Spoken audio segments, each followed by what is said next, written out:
Are they I don't know if I like those. What happens to them now? Good question. I guess you just keep them. Put them on your shelf. Scott about that. No. Oh, no. No. Oh, my God. Oh, my God. Oh, my God. I hope they show up in the What is happening? Oh! Maya, you and I, we're family. You ain't gonna do it. No. No, we just got here. You ain't gonna do it. See. Oh. Oh, What? no way. I heard a No way. thud. No No, way. they're doing the thing like where he gets blinded. He's not dead. Yeah, He's not no. dead. But why would they do He's not that dead. twist for people who don't know that? Yeah, I'm not a he's fan just of that. blinded, I'm like the not a comics, fan. I get it. I'm not a fan. We got to talk about this. Welcome back to New Rockstars. Hawkeye's finale was not what most fans were expecting. And whatever you felt about this episode, we are still left with the question of what exactly happened to Kingpin, what exactly happened to this show, and what the hawk? Or we really should say, what the owl? Because, you know, why did they just make it a hawk? You know, are owls any more native to Manhattan than hawks are? Maybe that's the case. You can find an owl in Central Park. Hawk might be harder to come by.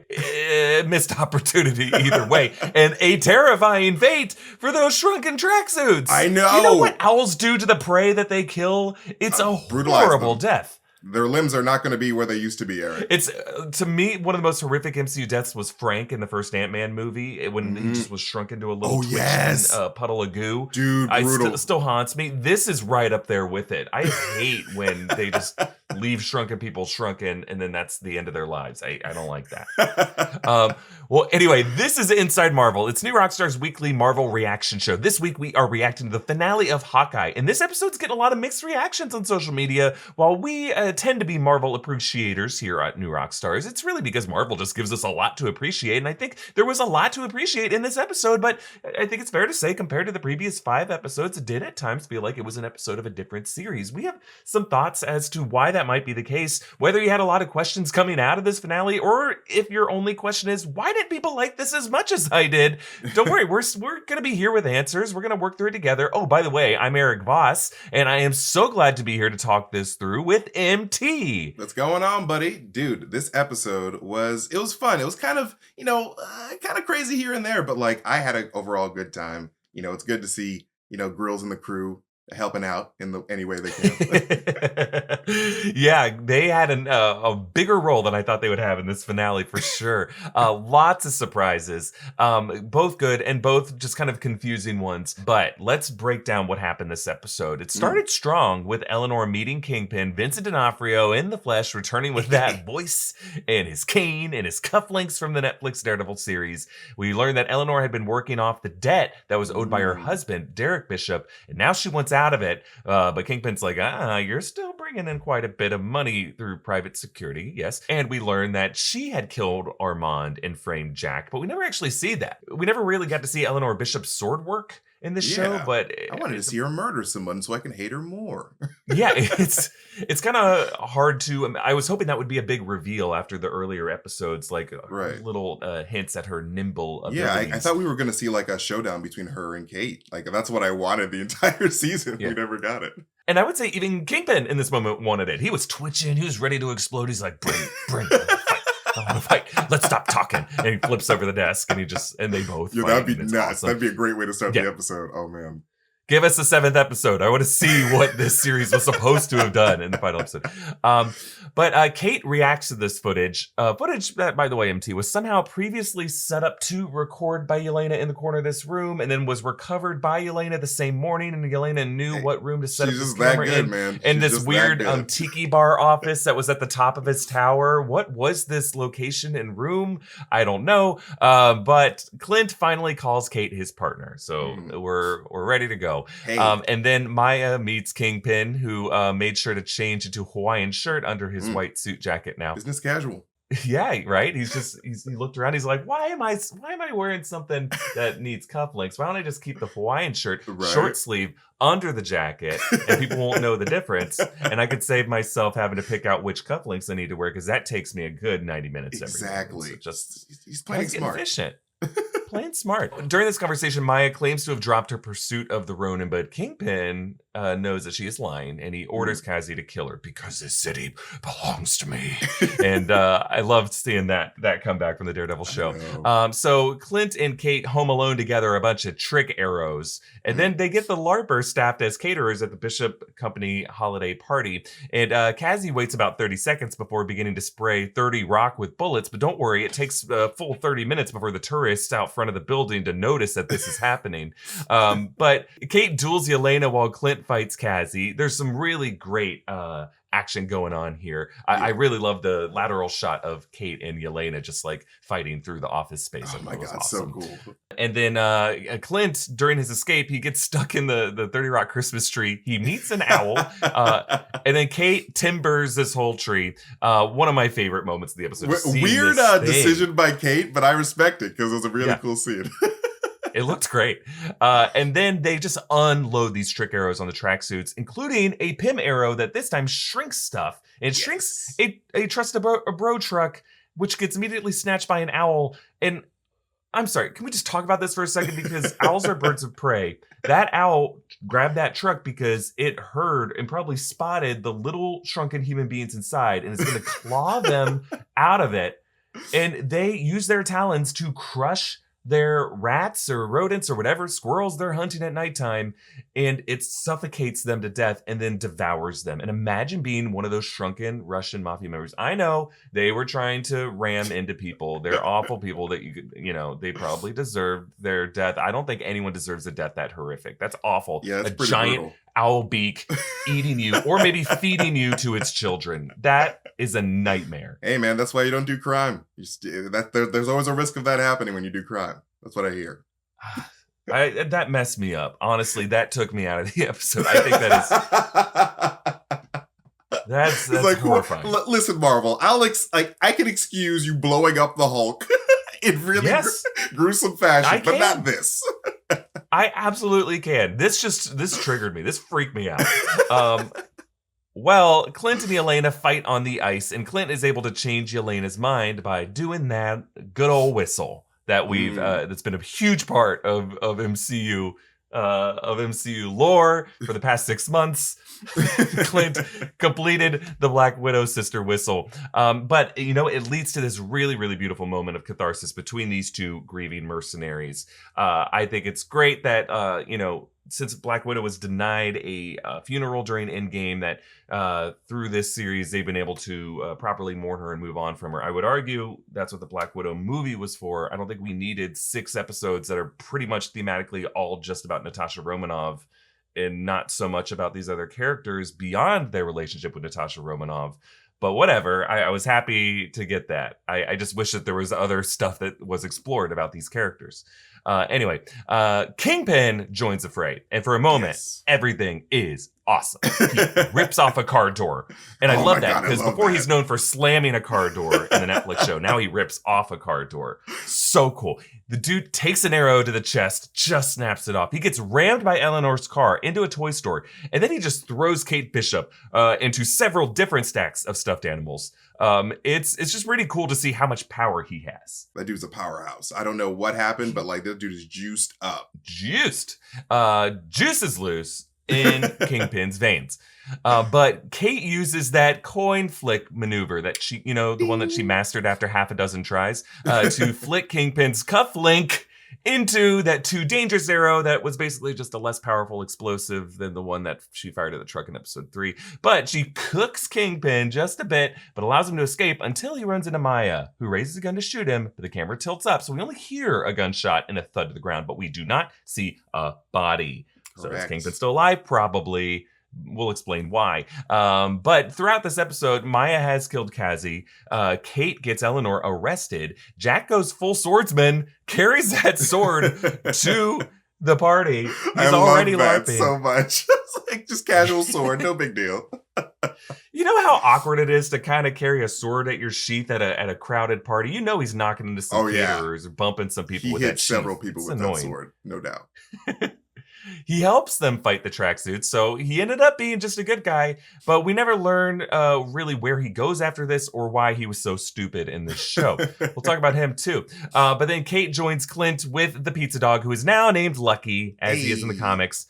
But we saw this dog benefit from zero recent luck at any point since Kate brainstormed pizza-related names for him. I don't know why she suddenly decided to call him Lucky and didn't say this earlier, but hey, good thing we delayed that to an off-screen ADR line in the final scene. Glad we got that in. And then on the Barton farm in Christmas is where we leave ourselves, where we learn that the Avengers Watch was engraved with the S.H.I.E.L.D. logo and the number 19, referring to S.H.I.E.L.D. Agent 19, aka Mockingbird, which is normally Bobby Morse's designation, but apparently is now Laura Barton's, confirming one thing that we were wondering about her character, but it seems like having no other significance than just having that. I don't know why Laura Barton would be so nervous about this S.H.I.E.L.D. logo and the number 19 being on there. Why? Is there something else on this watch? Doesn't seem like it. But if the world were to see the S.H.I.E.L.D. logo with the number 19 on it, the Barton life on the farm in Missouri would be over as they know. It's like, there's 18 more watches. Wait, 19? I mean, to be fair, MT, if you and I got that, we'd probably be like, to Missouri! And then we'd ruin their lives. But then we get this post-credit scene, and they show us the full 4-minute, I can do this all day performance from Rogers the Musical. So fun. Yes. So fun. I'm So glad good. that they gave Those guys this are so to us. talented. I was like, oh my God. Gee, they went all in for just like a little like segment at the beginning of the first episode. Right. They went all in. So like respect to them. Yeah, I love it. And the lyrics, the music, the choreography, the performances, everything about this was just so well produced, and I love it. I still want to see the full 2-act musical. Release it on Disney Plus, Marvel. Release it. Take it on tour. I want to see our friend Nico de Jesus, and I want to see him do his little dance. It was awesome. He is so talented. Everyone, Adam Pascal, incredible. Now, we've been having some fun. I've been, poking. I've been doing the kind of stupid CinemaSins thing at this show. I get it. There was still a lot to appreciate from this show. Don't worry. I'm going to break it down. We're going to talk about it. But however you felt about this finale, we are here with you. We're going to process it together. We're going to get to the bottom of whether or not Kingpin is alive or dead. He's alive, don't worry. But the Hawkeye-inspired Latest Obsession shirt over at newrockstarsmerch.com is about to disappear, so go grab one quick. But they also have a brand new Kingpin shirt, Long Live the King, and long live that king, please. There's also a really fun Tracksuit Mafia Trust a Bro Moving Company shirt. There's also just an incredible lineup of Spider-Man No Way Home designs that you gotta check out, like our Strange Entanglement shirt. I think that's my favorite shirt we've made all year at New Rockstars Merch. So yeah, jump on that. And when you get a Latest Obsession shirt, you'll get the added option to leave a message that will show up at the bottom of Inside Marvel episodes. Like, we got Jesse who says, yo, bro, will Santa Fisk bring us chaos in the multiverse? Ooh, we just have to hope that he brings us chaos in the MCU, at least, before they start bringing them. I would love to see multiple Fisk has. variants just running amok in the MCU, just trying to like fight each other for like land in New York. That'd be great. Yeah. This city belongs to me. No, this city belongs to me. No, this city belongs to me. Me. Then Ryan says, so I'm kind of nervous to ask this, but did Grills survive episode 6? Yes, it looked like he did. He did. Despite naming him Grills. Makes me kind of despite bringing him back. Despite they they could have named him anything. They named him the guy in the comics who dies. But he did survive. The last we saw him, he was talking to other police officers. He's a firefighter, yes. So they're talking to the other first responders saying, no, we're the good guys. We're practically Avengers. Which is a fun little moment. But it looks like he's safe. He's alive. Zach Waters says, do you think Ned will become a hobgoblin in a future Spider-Man movie? We are not going to spoil Spider-Man No Way Home in this episode of Inside Marvel, just because we know we have some Hawkeye fans who are watching Hawkeye but have not seen Spider-Man No Way Home yet. But I don't think it's too much of a spoiler to say that there are some weird wizard things going on with Ned in Spider-Man No Way Home. MT made an amazing video about that went on the channel yesterday. So I think it's more likely that he is a sorcerer and has a future as a sorcerer and or wizard. It's hard to know how, though, because he is a Sony property, so I don't think he's going to show up on a Disney Plus show. His future seems limited to whatever Spider-Man stuff they want to develop in the future. But hey, make a sorcerer Ned and MJ show where he's a wizard at MIT, she's a scientist at MIT, and they just have to deal with the madness that, I mean, I would watch that show. I love those characters. I would love it. I really hope that we see them in Ironheart, like, because Ironheart takes place in Yeah, MIT it would Plus, just, so. yeah, it'd have to be another, like, Sony joint production with Marvel, or Yeah. Marvel would have to like buy those characters from Sony to put them in Ironheart. I think it's hard to have just those Sony characters, because anytime Ned showed up in Infinity War and in Endgame, that was a package deal with getting with Peter Tom Parker in Holland. there from Sony.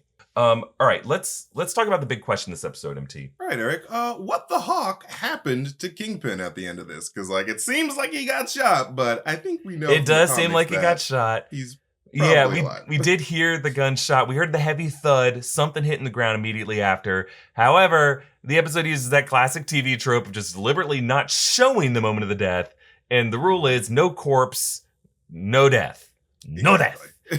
I mean, we've seen this so many times. We've seen it in like Walking Dead and Game of Thrones and Lost. We saw it recently in Squid Game. This is just something that TV shows do, where if you don't see the person drop dead, bleed out, the life go out of their eyes, they love to leave that door open so they can bring them back in some way. For sure. Now, it could be that Disney Plus just didn't want to show a gruesome shot to the head. I don't think that's the case there, because this whole gun to the face moment is a direct pull from the comics when Daredevil exposes Kingpin's lies to Echo, similar to the way Clint exposed Kingpin's lies to Echo last episode of Hawkeye. So Echo shoots Kingpin in the face, but he is able to survive this. He just gets blinded. And he does suffer a major career setback. It's a very big deal for him. But then later on in the comics, he gets like reconstructive eye surgery. Right. So it's a big deal. It's something that Kingpin goes through. But I think it's more likely now that we just see Kingpin either blind or with one eye shot out in the Echo series whenever it comes back. And they clearly teased this by having Kingpin's last words before the shot be, "Our family doesn't always see eye to eye. Mhm. For the first time ever, we're doing things eye to eye." Da-da-da. That would be fun. Get some Goofy movie That in would be here. great. Just to get Power, what's his name? Powertrain? I forget his name.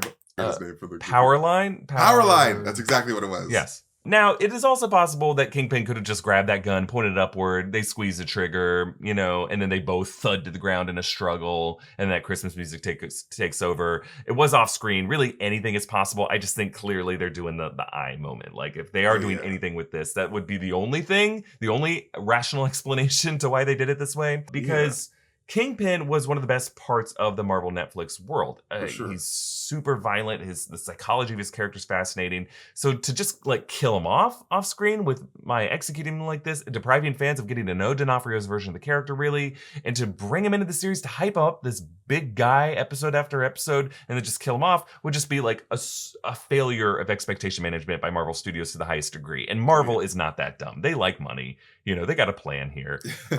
I think it is okay to just live in this reality in which Kingpin is still alive. And we'll talk about what that means. I gotta say, a quick aside, setting up this whole mystery of whether or not he's dead, I just think that kind of sucks, because it's not a really fun debate to have. You have to know this thing from the comics when you're watching this to know what they're doing here. And if you're just a casual fan, as most people are who are watching the show, they're going to be like, oh, so they just killed him off? It was off screen, but why would you do it that way? MT, you've been on Twitter. Is anyone really enjoying this is he dead or is he alive debate right now? I mean, it seems that, you know, people are very much divided about, you know, about this whole Kingpin death thing. And it makes sense, because like a lot of people really wanted to see him, you know, rise up and become this huge Marvel villain. And like, we know he's not dead from the comics. And like, it's just highly likely that Marvel wants to use this amazing actor, Vincent D'Onofrio, in the future. But yeah, for them to do that in this episode and not really like, you know, tease him surviving in a post-credit scene, it just feels really, a really interesting decision by Marvel. No, I think it's a bad decision by Marvel. I'm not afraid of this. I think it was a misstep to do it this way, and I think we needed a post-credit scene. We need some ending thing. Like, how cool would it be? Post-credit scene, open back up on Vincent D'Onofrio, both eyes shot out of his head, but somehow the dude is just able to rage stand up and scream. Like, how terrifying would that be? 2 bloody bullet holes in the guy's head. Like, you could do the same thing like you did in that episode of Loki. It seems to kill off Loki, and then post-credit scene opens back up, he's still alive. Marvel fans know how that works. We're fine with it, but now you put us in this situation where, like, we are forced to kind of cling to one of two realities. One, we got an episode that lied to us with the laziest possible TV trope that you have to know this one Daredevil comic to have any sense of how Kingpin would survive this. Or two, the MCU is just a hell of a lot lamer than it was a week ago. And obviously, we're sticking with the first explanation, but that's not a really fun place to be in either. I don't think this was a fun move. Oh yeah, it definitely wasn't a fun move, and a lot of people are going to be upset. But I can totally see from like a business standpoint why Marvel would have done it this way, because like, you know, they have the Echo series coming out, and like, you know, they want people to watch that show. So if they were like in trailers or in promo material, hey, do you want to know what happened to Kingpin? Like, oh, it's in this Echo show. So that's sort of what I think they're leading on. But like, yeah, I do agree that like I do not 100% like how it was handled in this episode. We should have definitely got like I'm alive tease. Because everyone loves the Kingpin. Right. And I was already on board with watching Echo's show. That prologue scene with her as a kid in class, I'm like, I will watch 4 seasons of this series, you know? I don't need this big twist. And like, yeah, you can still have Kingpin as a threat, but just give us a bit more to show like how, use it as a character building moment for him, as opposed to just like an off-screen mystery. That was like a bad episode of Lost move, you know? And it's not the kind of move that this show has normally made. Something was going on behind the scenes of this show. Maybe they reduced the episode count last minute. Maybe they're like, oh, we are going to work in Kingpin. This is going to come out the same time as Spider-Man No Way Home. And the Hawkeye team is like, well, we had a different thing in mind for how this is going to dovetail together. And they're like, no, you have to reshoot this, because it felt like most of the scenes were reshot this episode. There was rushed dialogue. There was 80. It's like what we saw in the Falcon when they were in the Winter Soldier. It felt like they found this episode in the edit, and it does not seem like it was intended to be. It was not scripted this way initially, because the same team who wrote all these other episodes that were so good, there's no way they write an episode that is this rushed. And I know a lot of people are defending it, saying, oh, I still loved it. Is there something wrong with me? There's nothing wrong with you, but you may just be someone who also likes CW shows that are also poorly written, and you're willing to let that still entertain you, which good for you. I wish I could live in your world, because I feel like I would be a happier person. But like, we appreciate good creative decision making, and Marvel normally does that. So we have to be honest when they don't hit the mark, and they did not hit the mark in this finale. Yeah, no, I think that this finale, you know, for me anyway, I think that there was a lot of good things. That there was it was really fun. Like, I really like the trick arrow stuff. I love, you know, the tree falling. I did too. The owl action, even though it is kind of creepy. I really love how, you know, Jack, it just ended up being just a weirdo that loves swords. I love that about his character. And though we didn't really know about his character at all, which is kind of sucky. You know, I do love that we're being introduced to this really lovable oaf type character. But yeah, I do think that this episode wasn't the strongest. So it's probably one of the weakest episodes of the season, and the editing was just really choppy. And I do think that I have this weird feeling that, like you said, there might have been another villain here. Because like one of the biggest upsets for me about this whole series was Kazi. Because Kazi in the comics is the clown. And he was supposed to be this, I thought he was going to be this huge character and this huge opposition for Clint Barton, but he just ended up being this guy that sort of was dating Echo, and then now he might be dead. I don't know. It's just some throwaway character, which is kind of a bummer. They gave him this like random rant that was in the final episode. This was supposed to be mine, but they clearly cut a scene from the episode 4 intro where that kid was supposed to be young Kazi in the karate academy. But they didn't give him any lines. He just gets like beaten in one of the earlier sparring rounds. And like, we didn't get any sense that he had any kind of career envy until he said this was supposed to be mine. Like, they completely reduced that character. I don't know what that character is supposed to be. I assume it might have been lost in the edit or something. I don't know. It just feels weird. And I'd say that this is something that drives me crazy about these Disney Plus shows, which I have to say, Disney Plus overall as a rollout has been one for the books. It's been incredible. Literally, like the programming they've had in 2021. But they keep doing this thing where they release these like hour-long episodes that actually have like 38 minutes of real content in it, you know? And like, use your runtime. Like, I understand if you shoot it, like, why do you edit it out? Like, just put it all in there. Because what you produced was not a coherent 38 minutes of story. It was all over the place. Tonally, it didn't make sense. So I don't know why the notes are being applied the way they are. I think the creatives feel hamstrung to not overlap with some of the other things Marvel might have in development. And they're told, oh, actually, you have to cut this from the episode. Or actually, don't. These shows feel very produced at the end of the day. Which isn't a bad thing generally if everyone's on the same page. But if people aren't on the same page, like Loki, WandaVision, they seemed very much on the same page with those showrunners. Falcon Winter Soldier, Hawkeye seemed to be on very different pages with the showrunners. But I want us to talk about this Kingpin's future, because this dude is an absolute unit. He took an arrow to the chest. He snapped it off. The guy's super powered, obviously. And they did dial that up a bit more on Disney Plus. Oh, how do you think the MCU is going to justify all that beef? Are we talking super soldier serum? Are we talking it's just all muscle under there and he was just trained a lot? The guy doesn't skip any day. I mean, I think that it has something to do with the super soldier serum, because we see Agent 19 introduced in this episode, who is Mockingbird, and we know that Agent 13, who used to be Sharon Carter. Well, still is a Sharon Carter. She's going to be introduced as the power broker. So I think that there is some type of relationship between Kingpin and the power broker that we will see in these street level Marvel shows moving forward. So. Yeah. Feels like an Armor Wars subplot, for sure. Absolutely. But I wanted to ask you, MT, what does Kingpin's role in the show tell us about the way Daredevil will fit in the MCU?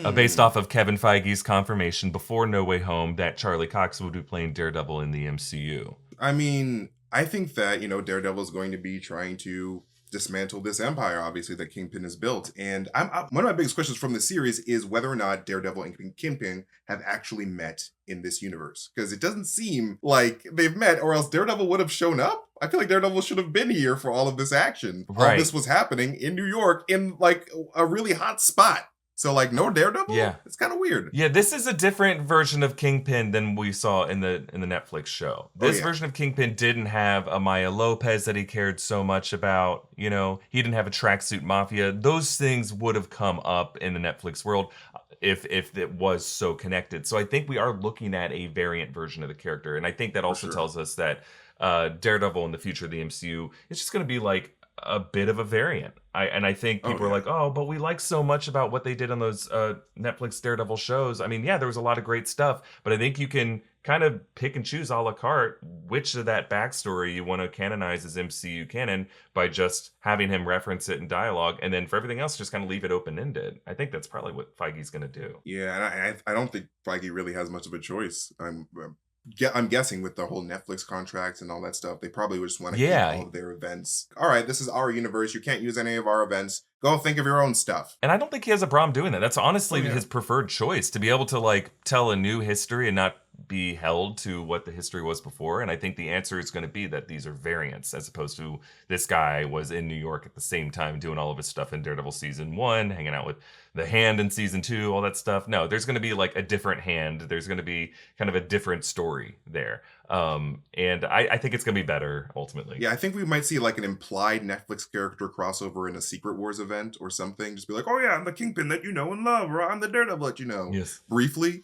But yeah, for the most part, all these characters that we're seeing in these Disney Plus shows are just completely new. All right, we're going to talk more about this episode, but first, something that can be just as big and scary as Kingpin is credit card debt. Upstart can help lift that burden and help you avoid the big bad of debt. Upstart is a fast and easy way to pay off your debt with a personal loan all online. Whether it's paying off credit cards, consolidating high interest debt, or funding personal expenses, over 500,000 people have used Upstart to get a simple fixed monthly payment. Unlike other lenders, Upstart looks at more than just your credit score, like your income and your employment history. This means they can offer some smarter rates with trusted partners. With a 5-minute online rate check, you can see your rate upfront for loans between $1,000 to $50,000. You can receive funds as fast as 1 business day after accepting your loan, and find out how Upstart can lower your monthly payments today when you go to upstart.com/Marvel. That's upstart.com/Marvel. Don't forget to use our URL to let them know that we sent you. Loan amounts will be determined based on your credit, income, and certain other information provided in your loan application. Go to upstart.com/Marvel. We also want to thank Blue Chew for sponsoring this episode. Guys, there's nothing sexier than confidence, and Blue Chew can help give you that confidence where it counts. Blue Chew is a unique online service that delivers the same active ingredients as Viagra and Cialis, but in chewable tablets and at a fraction of the cost. You can take them anytime, day or night, so you can plan ahead or be ready for whenever an opportunity arises. The process is simple. Sign up at BlueChew.com, consult with one of their licensed medical providers, and once you're approved, you will receive your prescription within days. And the best part, it's all done online, so no visits to the doctor's office, no awkward conversations, and no waiting in line at the pharmacy. Blue Chew's tablets are made in the USA and prepared and shipped direct to your door in a discreet package. So if you could benefit from some extra confidence when it's time to perform, Blue Chew can help you. And we've got a special deal for our listeners. Try Blue Chew free when you use our promo code Inside Marvel at checkout. Just pay the $5 in shipping. That's BlueChew.com, promo code Inside Marvel to receive your first month free. Visit BlueChew.com for more details and important safety information. We thank Blue Chew for sponsoring this episode. And we want to thank Helix for sponsoring this episode. You might lose sleep because you're staying up late watching the latest Hawkeye episode, but you shouldn't lose any sleep because of a bad mattress. Helix Sleep has a quiz that matches your body type and your sleep preferences to the perfect mattress for you. They have soft, medium, and firm mattresses. Mattresses great for cooling you down if you tend to sleep hot. Even a Helix Plus mattress for plus-size sleepers. I have a Helix mattress. I love it. The quiz matched me with a medium firm mattress with lumbar support. It sleeps cool. Perfect. The mattress ships right to your door for free. No need to go to the mattress store. Just go to helixsleep.com/insidemarvel, take their 2-minute sleep quiz, and they will match you to a customized mattress that will give you the best sleep of your life. They have a 10-year warranty, and you get to try it out for 100 nights risk-free. They'll even pick it up for you if you don't love it, but you will. Helix is offering up to $200 off all mattress orders and 2 free pillows for our listeners at helixsleep.com/insidemarvel. And we want to thank Stance for sponsoring us today. We recently got a shipment of some Stance socks, and we love them. They're very well made, super soft, have some funky and unique designs to them. You may not always be able to see my socks. They're down in no man's land, but rest assured,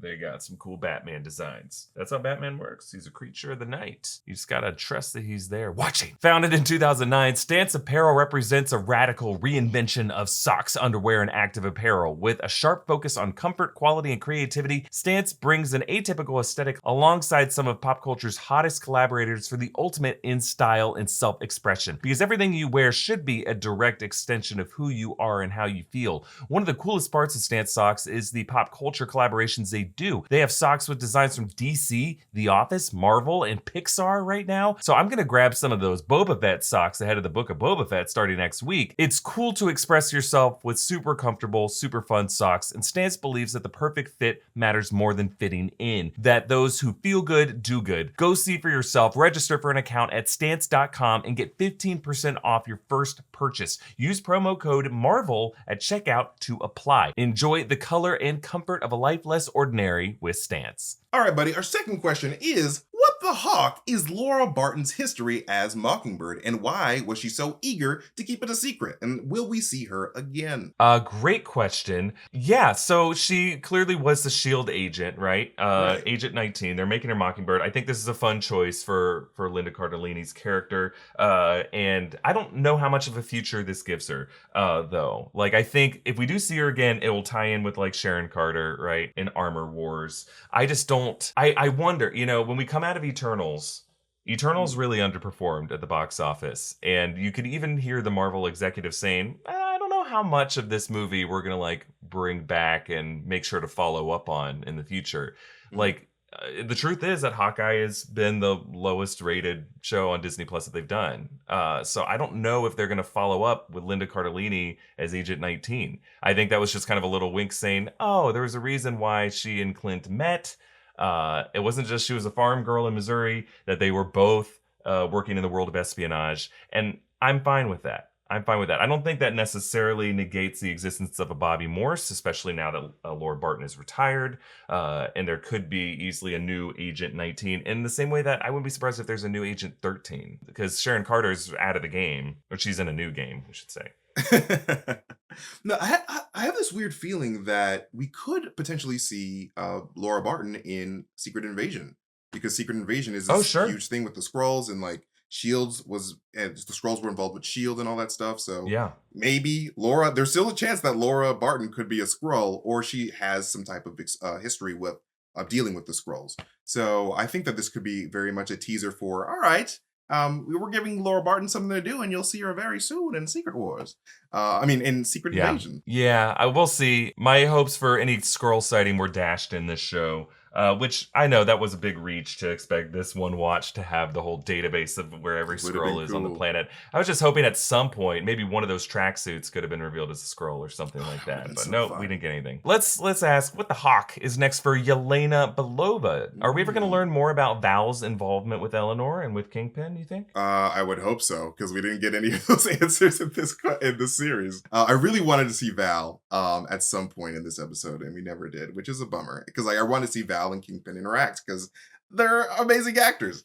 Yeah, But they would have been fun. but in regards to Yelena, I think that she's just going to have to be, deal with the fact that her sister sacrificed herself, and she's going to maybe get inspired by her sacrifice because, up until this point, she's been a very, self-serving person. And so hearing that her sister basically risked it all for humanity might inspire her to take up her mantle. So we might see the beginnings of her, becoming Black Widow because of this news. But what do you think is next for Yelena? I think whatever Dark Avengers or Thunderbolts plan that is in the works with Val, with John Walker, potentially with Abomination, I think that's all still in the works. I'm just wondering why Yelena doesn't question Val using her as a weapon. I think that was an important lesson that was discussed on this show, but it didn't seem like Yelena truly learned it. It seemed like the only point of that final conversation was to properly grieve Natasha, but like Clint was being exploited as a weapon in his past. Yelena is currently being used by basically a new Dreykov.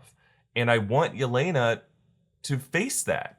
Maybe I just want her to acknowledge that Val is a bad actor who is trying to use her for nefarious reasons. And the fact that she just so unquestioningly took that assignment and like it needed Clint to whistle and to say this whole speech about Natasha for her to realize that he wasn't worth killing. It's like she learned nothing from the events of Black Widow, which the whole point of these things is to force us to care about watching these other things. And with when they do it poorly, it's just like, don't get me wrong, I love that scene between her and Clint on the ice. I thought it was a beautiful conversation.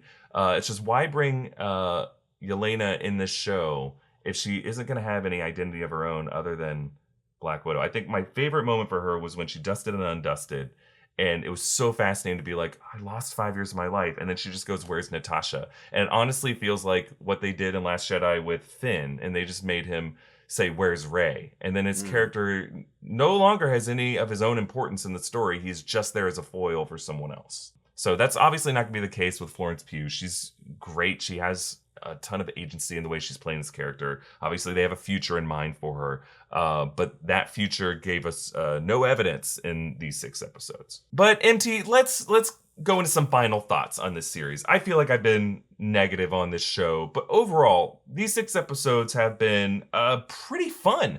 I think Very fun. A lot of standout moments throughout each episode. The car chase in episode 3, everything we learned about Maya Lopez, the introduction of Kingpin. This show had some great chemistry between Clint Barton and Kate Bishop. Haley Steinfeld was a find for this show. She was incredible in the way she played this character. Really, really great casting. Yeah, it was just a fun Christmas show. And I think my favorite thing about this finale is just how much it seems to reference Christmas movies in little ways. And I think that's gonna be my favorite thing to look at in the breakdown is like, oh, they tried to make the ultimate Christmas story between Die Hard and Home Alone, and Home Alone 2 specifically. There's just like a lot of little things that they did that I really, really did appreciate. And I love the Christmas music, especially episode 5, the way they brought in the stings of You're a Mean One, Mr. Grinch, the Charlie Brown Christmas music when Clint's walking by himself. They just did a really, really great job of that. Obviously, Roger's musical, I can do this all day. I can watch that all day. I'm super grateful for this series it really did feel like a stocking full of great goodies. There's just one little lump of coal at the bottom, but overall I can handle that coal, and we need that coal to stay warm, especially if we're in West Virginia. No, I completely agree. Like this show, it was really great, and as a person who really loved the Matt Fraction Hawkeye comics, this felt like a really great adaptation of those comics. It literally felt like those comics brought to the screen, and you could tell that Matt Fraction was very much involved with this whole series, because that humor is there. Matt Fraction is an insanely funny dude. And so my biggest fear, or my biggest like worry or want for the show, I should say, was like I wanted it to be funny, and I wanted Kate and Clint to have really good chemistry, and they really did in this episode. Haley Steinfeld brought it. Jeremy Renner was great. And this show very much felt like the Mad Fraction comics. So like that's why I really love this show. And this show honestly had no business being as good as it was. Considering that a lot of people, Hawkeye. It's Hawkeye. Now he's like the least respected Avenger. And like they make a lot of those jokes in the Marvel comics. So I'm not being mean. He's like the Avenger people are the least hyped for. So the fact that this show was this good is pretty amazing. And I think that the show was overall a positive and a good move on Marvel Studios. And I really want a season 2. I think so. I agree with you. I think it's really, really hard to end a series, right? And that's always the hardest part of anything to write, in a way, especially week after week after fans get attachments to characters and to subplots that you didn't expect them to get attachments to. So to resolve all that in a final episode, it's rare. It's not common that they're able to pull it off that successfully. I mean, WandaVision, for as great as the show as that was, that final episode had plenty of weird kind of moves, especially with, Evan Peters' character,